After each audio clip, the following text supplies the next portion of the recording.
ರಾಜ್ಯ ಸರ್ಕಾರದ ಪಂಚ ಗ್ಯಾರಂಟಿಗಳಿಂದ ಮಹಿಳೆಯರು ಸಬರಾಗ್ತಾ ಇದ್ದು ಮುಖ್ಯವಾಹಿನಿಗೆ ಬರ್ತಾ ಇದ್ದಾರೆ.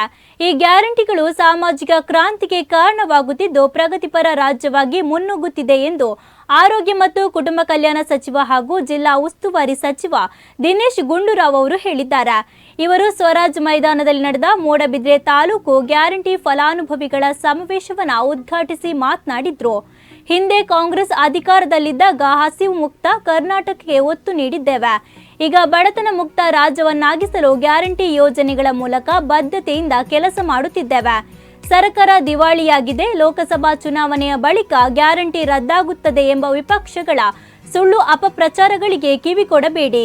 ಈ ಸರ್ಕಾರವಿರುವವರೆಗೂ ಗ್ಯಾರಂಟಿ ಜಾರಿಯಲ್ಲಿರುತ್ತದೆ ಎಂದು ಭರವಸೆಯನ್ನು ನೀಡಿದ್ದಾರೆ.